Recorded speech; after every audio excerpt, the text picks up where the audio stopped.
I think the independence and freedom that comes with enjoying your own company and like enjoying being alone, there's something very freeing about that.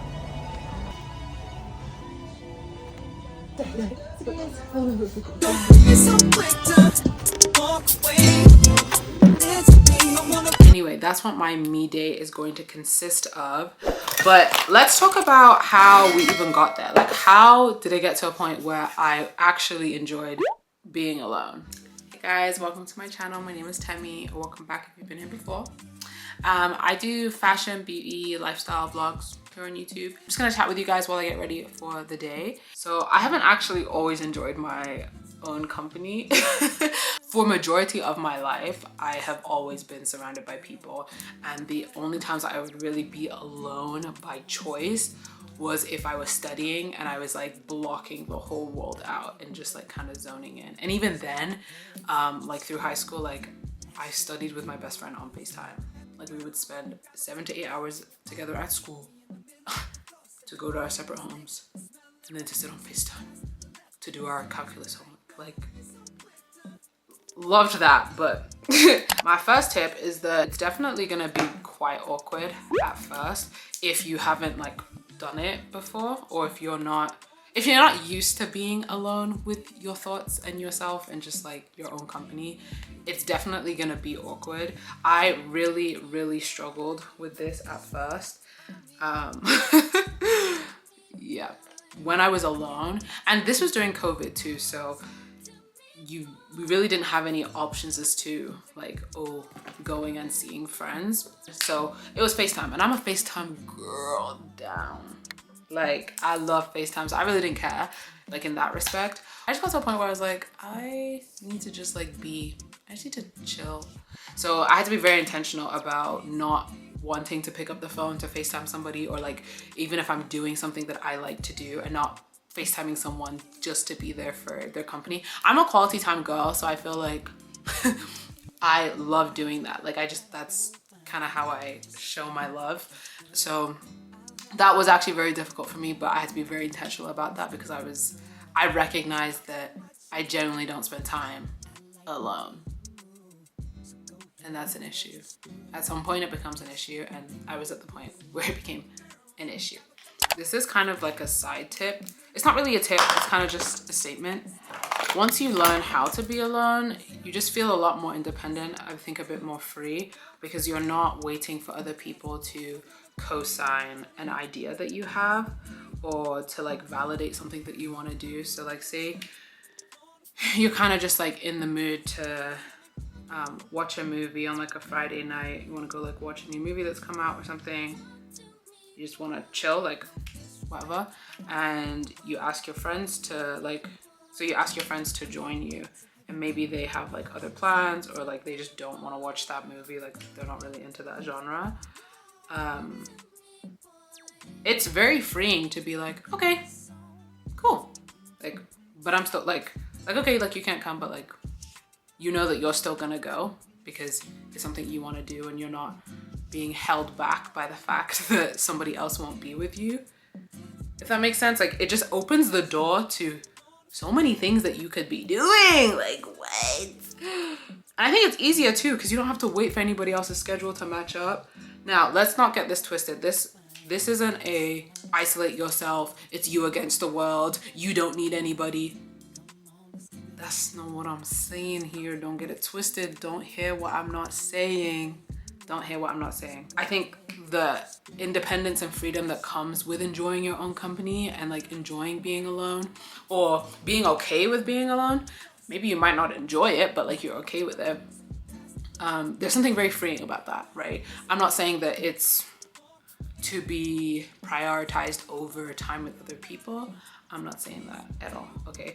There's different types of love, and I feel like when you're able to love yourself that way, or like be with yourself in that way, it takes the pressure off of counting on other people to be there for you in those ways, if that makes any sense. So I'm not saying that you are an island and you should stay an island and you don't need anybody. I'm actually saying the opposite of that, that by working on this muscle of like being alone and like growing this muscle, and working on it and working to enjoy it, I feel like you'll see, I feel like it also benefits your relationships with other people, because you can enjoy time spent with other people and also see the benefit of spending time by yourself. Okay, my second tip is, so if you kind of already know what you like to do, like you have an idea of like what you like to spend your time doing, or you have things that you like maybe you like to dance, or you like to make music, or you like to play your violin or something. Like if you know what you like to do, this is gonna sound really silly, but literally just do it. Like it's a lot easier said than done, but literally just set a day, look at your calendar, look at your phone. I don't know, is Tuesday feeling like the right day? Is a Thursday feeling like the right day? Is a Saturday or like a Sunday evening feeling like the right day? Look at your calendar and set a date and like put it in your calendar. Playing violin by myself, or skating in the park by myself, riding to the park. Do you know what I mean? Like put it in your calendar and like set it as a day that like I'm gonna do this. And I say it like that because I think sometimes the thought of doing it is a lot scarier than actually doing it.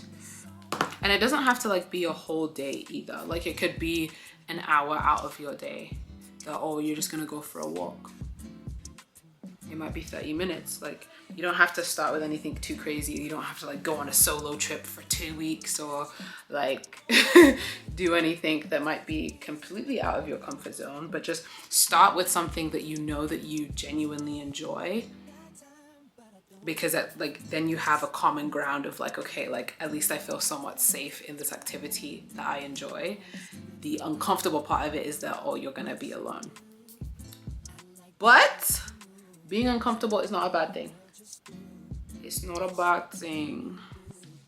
If you don't know what you like to do, then I would just pick a random activity and say, I'm just gonna try this out. I'm gonna try it out, I'm gonna see how it goes. Again, it doesn't have to be a whole day. It doesn't even have to be 2 hours. Like it could be an hour, it could be 30 minutes, it could be 45 minutes.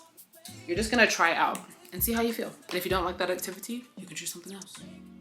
So here are some ideas if you don't know what to do. For a first time like solo date, or like doing an activity alone, go to the movie theater alone. The majority, like not even the majority, yes, the majority of the time of that activity is in darkness. Nobody can see you. Nobody can see you because the theater is going to be dark. The only time that you're going to be perceived as being alone in public is when you go and probably buy food, if you're going to buy food at like the canteen, or when you go scan your ticket. Outside of that, or you know what, yeah, when you're like walking up the stairs, that can be pretty daunting, but like that's like 10 seconds and then it's over.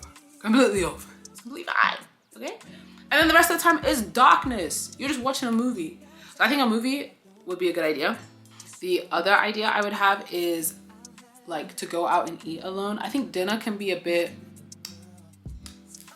I would say dinner because I feel like there's less people around during dinner. Like if you were to go to a restaurant by yourself or something. But I also know that one, like that does seem like a big deal. So if dinner is looking a bit daunting to you, try going to lunch by yourself. Okay, and like go to the mall, like nothing too crazy. You can go to the mall. Obviously there are a lot of people at the mall, but nobody knows that you're there by yourself. Nobody knows that. They don't know if you're waiting for your friend to come and meet you and you're just sat waiting. Nobody knows that. In fact, you should pretend, in your head, just create a narrative of, I'm just on my lunch break. I work at the mall and I'm on my lunch break. Nobody knows. Nobody knows. Nobody knows. And I say lunch at the mall because then when you're eating, you can just people watch. Eating lunch in like the mall, like the food court of a mall, is really fun. You can really people watch. And I love people watching, because you can make up stories about anybody's life, genuinely. Like, oh, you see a family of 4, you see the mom is like scrambling because she's got 2 kids under 4 and they're just running around yapping, and she's trying to make sure that the kids are okay, and then, you know, the guy is like carrying all the food and it just looks chaotic, and I love it. I love it. I love it. I'm just watching and I'm just like, wow, love that for you guys. Or, you know, damn, like, this looks like it's really hard for you, but you're doing great. Like, like I'm not talking to anybody or anything. I'm just sat there watching. It's a fun activity.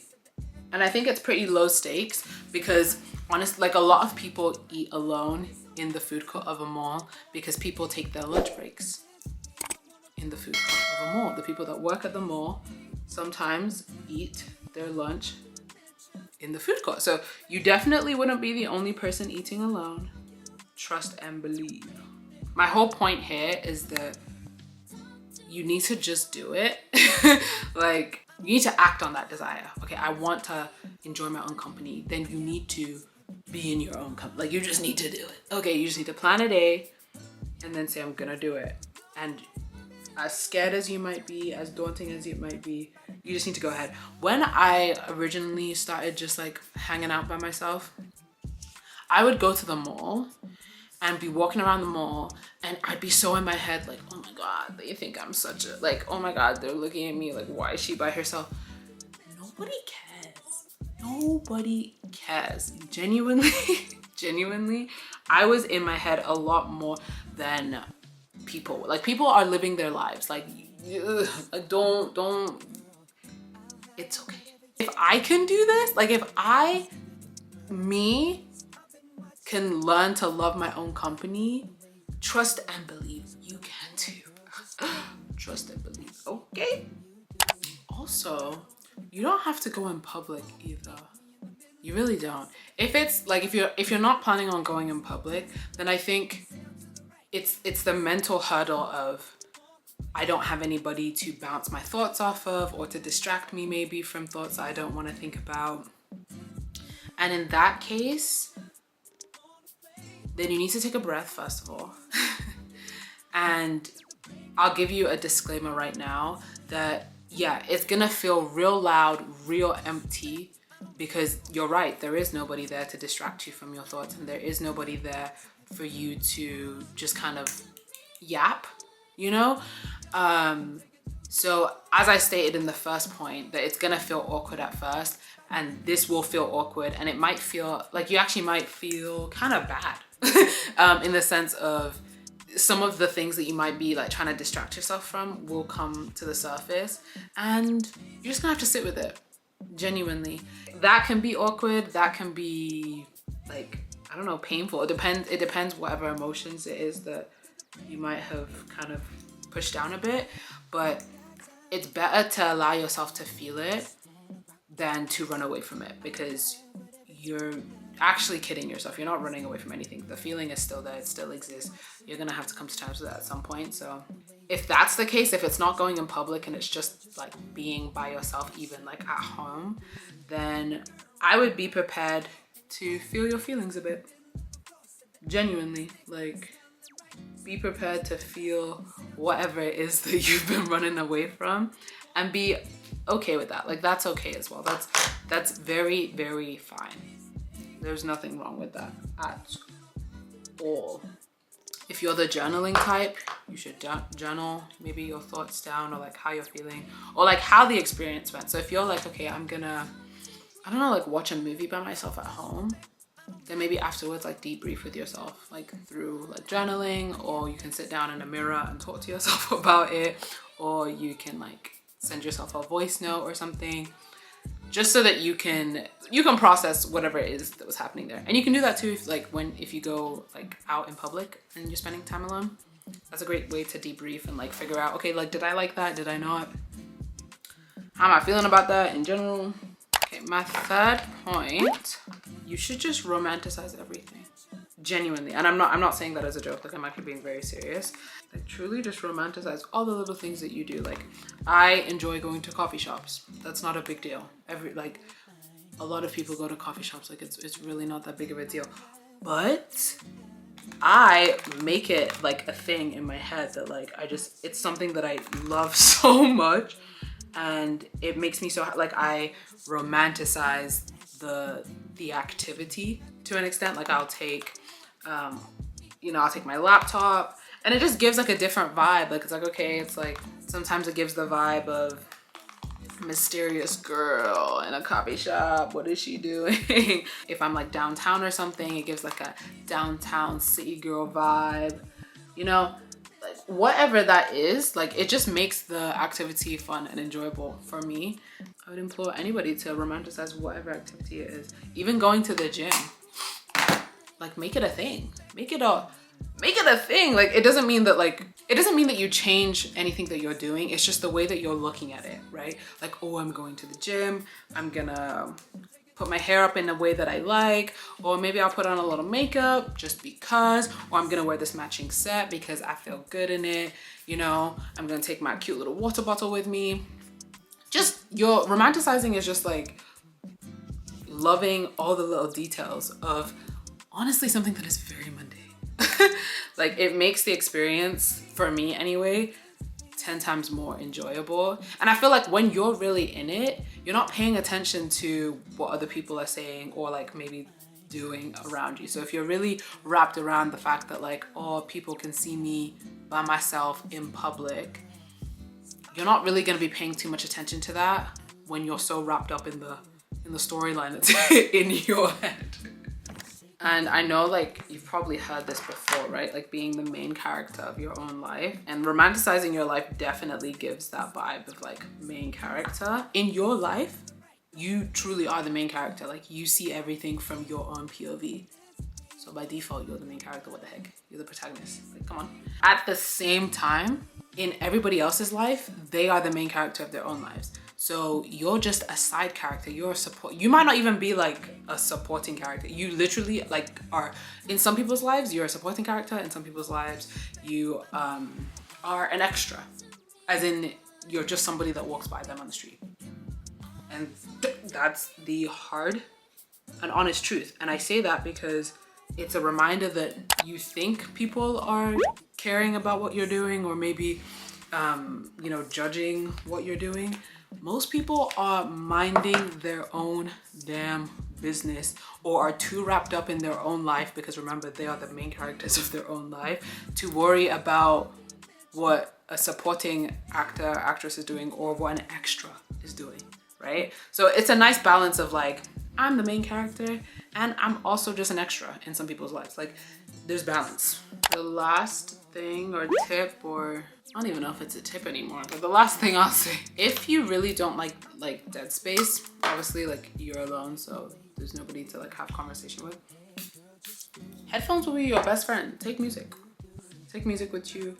Sometimes when I go shopping alone, I take my headphones with me, just to listen to music, like while I walk around, while I window shop and try things on. Like it's nice to just kind of zone out. Like I'm in public, but I'm in my own little zone. It's somewhat therapeutic. Music is a lovely companion on your solo activities.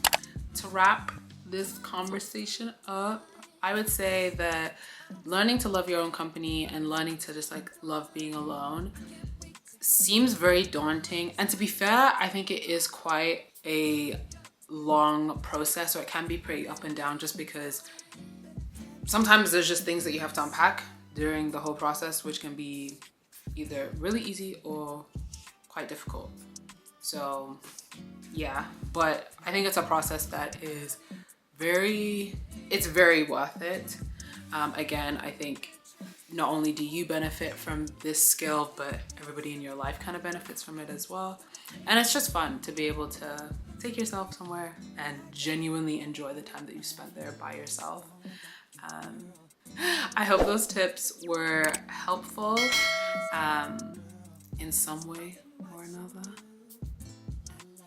And as I said, pick a date. If you are looking forward to the day that you can take yourself out, look at your phone right now. Open that calendar and look for a date that works for you. Okay? And take yourself out or do something fun that you enjoy. You definitely will not regret it. Well, thank you for hanging out with me. I hope you enjoyed. Don't forget to like, comment, and subscribe, and I will see you guys next week.